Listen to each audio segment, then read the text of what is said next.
as a business owner, I want my kids to see me as a mom and a woman, step outside of, I don't know, what cultural norms or whatever, and say, yeah, we're gonna risk it, and if we fail, we fail, but at least we're out there.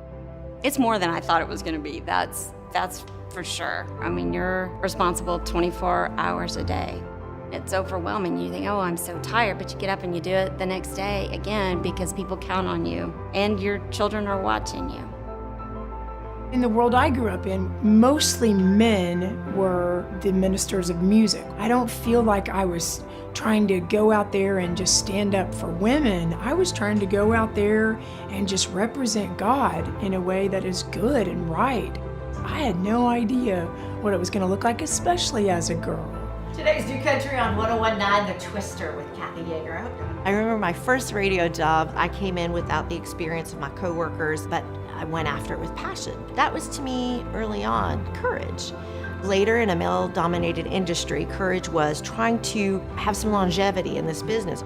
The times in my life that I've had courage were the moments where I didn't get to see the big picture. You have to risk something. I mean, your finances. Well, you know, in some respects, your ego. We think we're courageous because every day we go out and we battle and we become something and we try to achieve. But was it really courageous?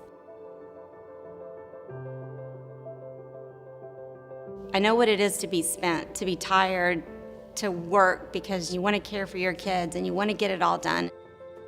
To see these women walk with these heavy jerry cans on their heads, miles to get water every single day. Any definition of courage pales in comparison. I have 3 children. My middle one started becoming strangely ill, and suddenly nothing else matters. Nothing else could even remotely be important. I remember hearing story after story of women walking to riverbanks with buckets and babies strapped to their back, and I thought, this is a very different courage. I've never once had to worry that the water that I bathe my son in, I've never once had to worry that that water could harm him. To have water that's unfit to wash in, to drink, there's not really words to describe how that feels.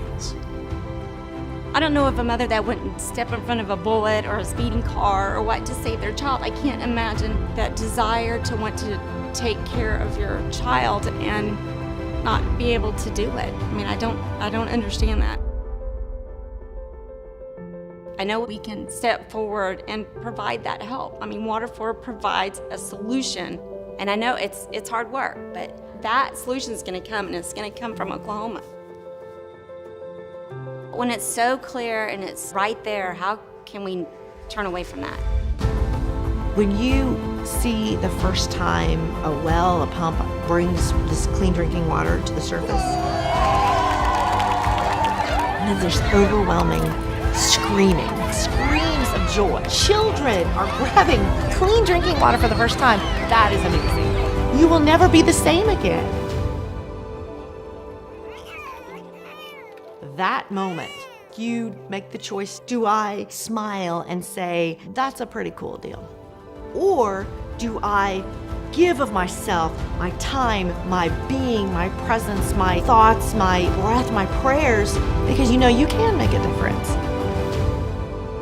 That's the kind of courage that any of us could embrace.